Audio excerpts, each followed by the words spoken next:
I am Sheldon's cousin Leo. Oh, Sheldon does not have a cousin Leo. Au contraire. I'm 26 years old. I'm originally from Denton, Texas. But I was a Navy brat, so I was brought up on a variety of military bases around the world. As a result, I've often felt like an outsider, never really fitting in, which is probably the reason for my substance abuse problem. Excuse me, we just went over this. As the quintessential middle child, your addiction is rooted in your unmet need for attention. Oh, Sheldon, are we really gonna go with pop psychology? For your information, this is all based on solid research. Just stick with the character profile I wrote for you. Sheldon?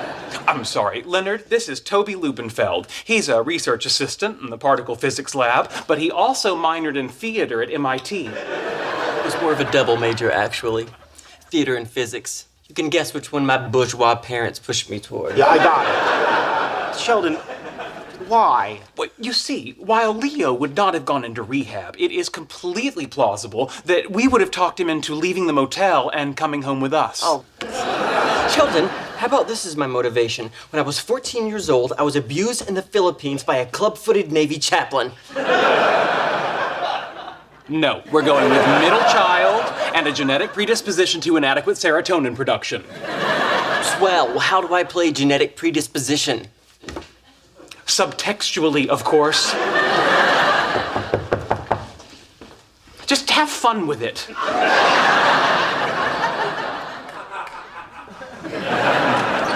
Morning, Penny. Hi, how did the intervention go?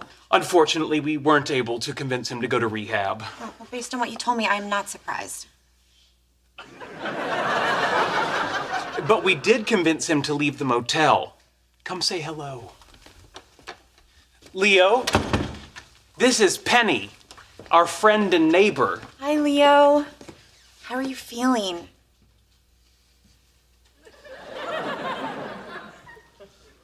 Let me ask you something, Penny.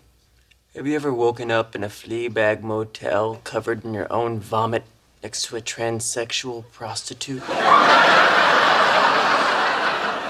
No. Then don't ask me how I'm feeling. Well, that's Leo. Hey, why don't you tell me about your showcase last night? Oh, it was okay, I guess. Wasn't a big turnout, but they both really seemed to like it. There were only 2 people there? By the end, yeah. Damn you, Chaplain Horrigan! I'm sorry?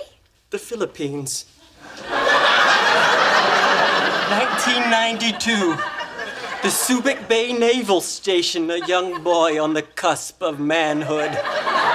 His only companions, mongrel dogs and malarial mosquitoes. Desperate and alone, he reached out to a man who promised to introduce him to a merciful, loving God, but who instead introduced him to a gin-pickled tongue shoved down his adolescent throat. What choice did he have but to drink, shoot, and snort his pain away? Don't forget his genetic predisposition towards addiction. That's never been proven. There have been studies. Not double-blind studies. How could there be a double-blind study? Who would be the control group? As you can see, detoxing can get pretty ugly. Let's give them some privacy. Rescue 17 en route. Show me 3 out. This is amazing. Just sitting on a couch watching TV with a woman. Not being drunk or high or wondering if you're a dude down there. Leo, you are a very sweet, really funny guy. You're gonna do okay. One day at a time, Penny. One day at a time.